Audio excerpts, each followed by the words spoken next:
अगर ये इस नुक्ता नज़र से देखें तो फिर आपके ख्याल में इमरान खान की तहरीक इंसाफ की जो ये हिकमत अमली है, फिर ये दुरुस्त है क्या? उनके पास जो दूसरा ऑप्शन था कि वो किसी तरीके से इंगेजमेंट की कोशिश करें, वो फेल हो गया है और अब इसी तरीके से उनकी सियासत अगर आगे बढ़ेगी तो उनको फ़ायदा होगा, और फ़ायदा उनको ज़्यादा होगा इस कॉन्फ्रंटेशनल पॉलिटिक्स से या इस्टेब्लिशमेंट को ज़्यादा फ़ायदा होगा? देखिए, एंगेजमेंट की पॉलिसी तो काफी साल 1.5 साल से आपने देखा कि चल ही रही है, इस तरह की खबरें भी आती रही और बरमला इस चीज का इजहार किया गया कि हम एंगेजमेंट करना चाहते हैं, लेकिन यकीनन उस महाज के ऊपर उस तरह कामयाबी नहीं हुई। इस वक्त तहरीक इंसाफ के पास तो लूज करने के लिए कुछ नहीं है। तहरीक इंसाफ की जो सेंटर में पोजीशन है, जो उनके अपने लीडर हैं जिनकी रिहाई की वो सारी चला रहे हैं अभी कैंपेन वगैरह, वो उनके ऊपर तो मजीद मुकदमात अभी हाल ही में दोबारा दर्ज कर लिए गए हैं। आज ये खबर भी आई कि बगावत के कोई नए मुकदमे भी दर्ज किए जाएंगे।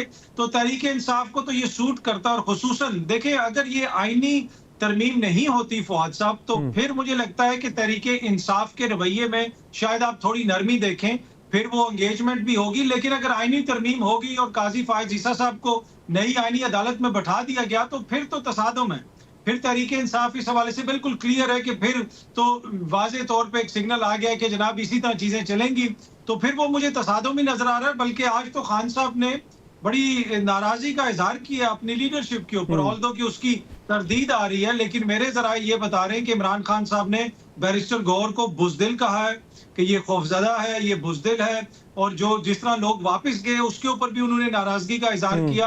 अगर आप देखें सिर्फ हलीमा खान साहिबा लियाकत बाग के पास पहुंची, बाकी उनका कोई लीडर नहीं पहुंचा। तो इस चीज का भी इमरान खान साहब जो है ना, वो अपनी जवाब से भी कोई इतने खुश नहीं है। अच्छा, अब अगर ये कॉन्फ्रंटेशनल जो एक स्ट्रैटेजी है मुनीब, अगर ये आगे बढ़ती है तो आज से चंद हफ्ते पहले तो ये भी बहुत हो रही थी जी, क्योंकि जो जनरल फैज़ हमीद हैं उनका कोर्ट मार्शल हो रहा है, उसके नतीजे में तहरीक इंसाफ पे बहुत ज़्यादा दबाव आएगा।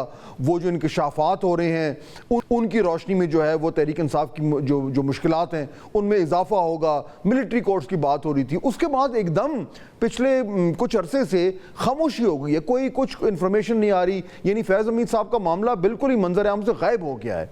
इसकी क्या वजह है? देखिए, वो इसलिए कि फैज हमीद साहब का मामला जहां चल रहा है वहां से फवाद साहब मसला ये है कि देखिए बहुत सारी चीजों के मैंने कई दफा ये कहा है कि क्लेम्स होते हैं ना। क्लेम ये है कि जी या एक जो प्रेस रिलीजेस में भी आया कि जी वो सियासी अनासर के एमा पर बहुत कुछ कर रहे थे पोस्ट रिटायरमेंट। अब देखिए वहां का इसका जो एविडेंस है वो मुझे यकीन है ना आपने देखा है, ना अतर कादरी साहब ने देखा है, ना मैंने देखा है। क्लेम है इसी तरह के जी 9 मई के वाकयात से इमरान खान साहब या फैज हमीद साहब डायरेक्टली जुड़े हुए हैं। अगेन ये चीजें क्लेम है, मैंने तो एविडेंस वो नहीं देखा। हमारे सामने जो आएगा वो फाइनल आउटकम आएगा। जो लास्ट इंफॉर्मेशन जो हमारे सामने है वो यही है जी कि ये एक प्रोसेस है जो चल रहा है।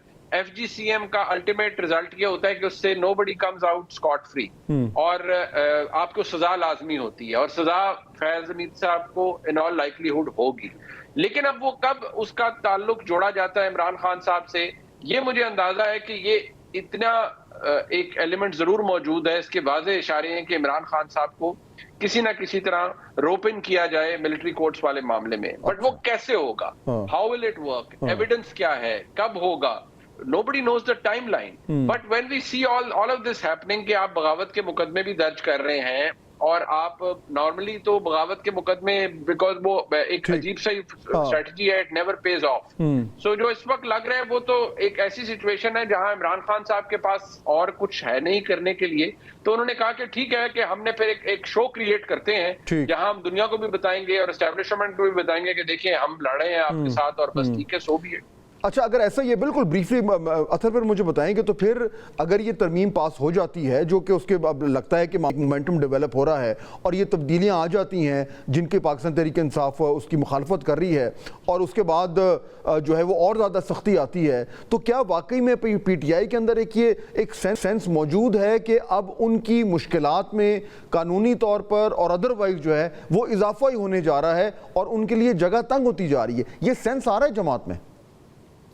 जी बिल्कुल, ये सेंस है जमात के अंदर। वो तो ये कह रहे हैं कि ये जो आईनी अदालत बनाई जा रही है, ये बनाई इसलिए जा रही है कि ये जो फैज हमीद वाला मामला और खान साहब को उस तरफ रोप इन करना है, उसमें भी वो काम आएगी। वो बुनियादी तौर पे यही कह रहे हैं कि जमात को कालादम करार दिया जाएगा। जमात के खिलाफ जिस किस्म के अभी मुकदमात सामने आ रहे हैं बगावत के, जिनका भी जिक्र हुआ, तो उन सब के अंदर अगर कोई चीज गारंटी दे सकती है कामयाबी की, तो वो आईनी अदालत है।